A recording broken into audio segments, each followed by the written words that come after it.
Pour commencer, je vais vous lire quelque chose qui m'est arrivé en direct cet après-midi. Donc je vous ai dit qu'on a 3 camarades qui sont à Montreuil, dans le patio, autour de la journée des états généraux de l'industrie et de l'environnement.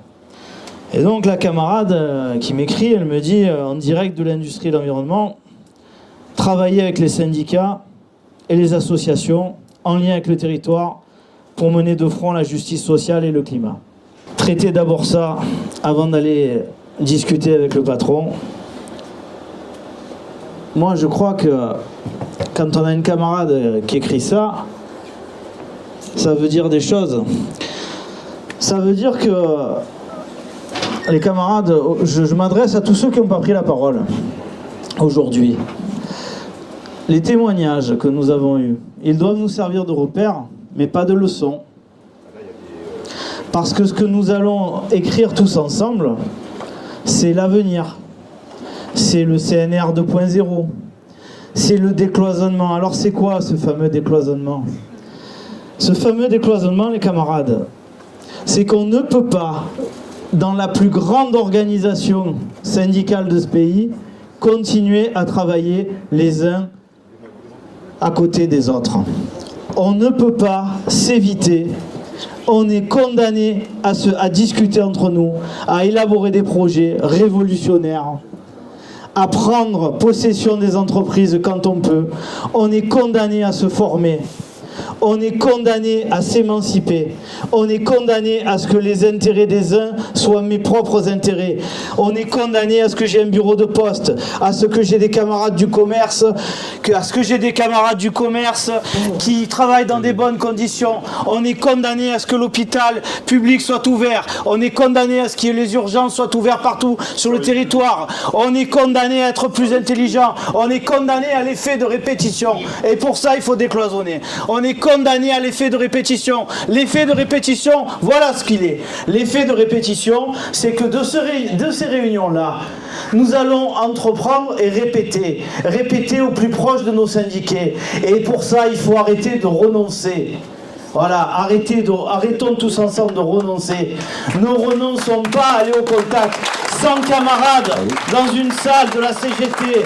Ça veut dire que demain, on peut parler potentiellement à un de plus. Là-haut, il y a en fin d'année, les élections de TPE. C'est aussi un enjeu. Ceux qui souffrent, il faut les organiser. Si on parle ne serait-ce qu'à un salarié des TPE, moins de 11 salariés, on va les organiser pour ce qui les regarde. Le salaire, Michel, le temps de travail, les conditions de travail.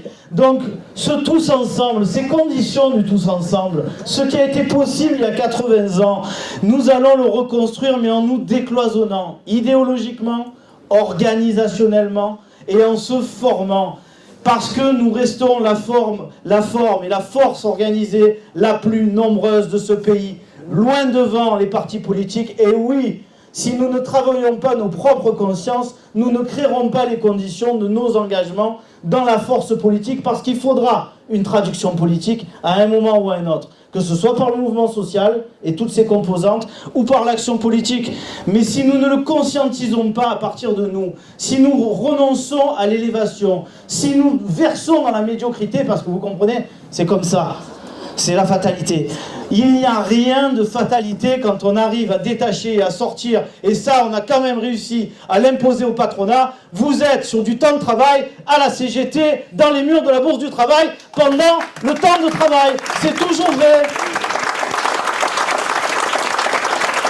Donc les camarades, ces journées elles sont là pour se redonner collectivement des bases.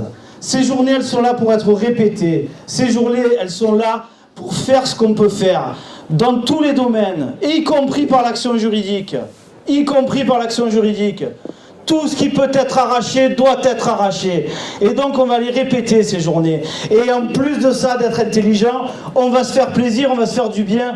Et je vous invite, l'affiche est suffisamment grande sur la porte, le 7 juin au soir, à venir faire la fête de la CGT du Var. Inscrivez-vous, il faut qu'on soit plus de 100 camarades. Et je vous invite le 14 juin. Cette journée 100% sécu. Et après, on aura une vraie programmation en 2025 sur les journées à thème, l'intelligence artificielle. On va créer les idées dans le Var, autour du transport, de l'aménagement du territoire, parce qu'il y en a marre dans le Var de pas savoir comment on se déplace dans ce putain de département. On ne sait plus comment se déplacer. On va travailler tout ça et on va avoir de nouveau une voix audible dans le département. On va de nouveau compter dans ce département. Aujourd'hui, on existe peu, on va exister plus parce qu'on a envie d'être différent, parce qu'on n'est pas des marginaux et parce qu'on est la CGT, les camarades. Voilà.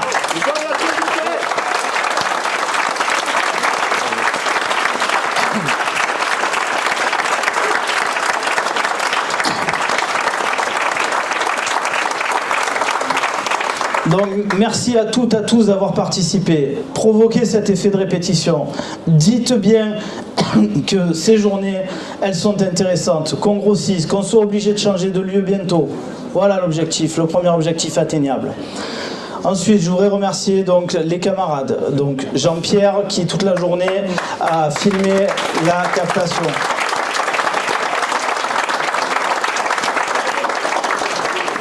Les syndicats du département qui ont massivement inscrit pour qu'on soit aussi nombreux. Merci aux syndicats, les camarades. Et aux directions syndicales. Et je ne sais plus qui le disait, mais c'est un acte de direction. D'inscrire du monde, c'est un acte de direction. Merci au bureau de l'UD d'avoir eu cette idée programmatique. Voilà. Merci au bureau de l'UD. Merci aux camarades de la CE de l'UD. Merci à l'IHS, CGT du Var. On va essayer aussi dans l'avenir de mener ce genre de journée avec l'Indecosa. Je vous rappelle que, autour d'autres thèmes, je vous rappelle que vous êtes tous et toutes membres avec une adhésion à Indecosa de par votre carte de syndiqué.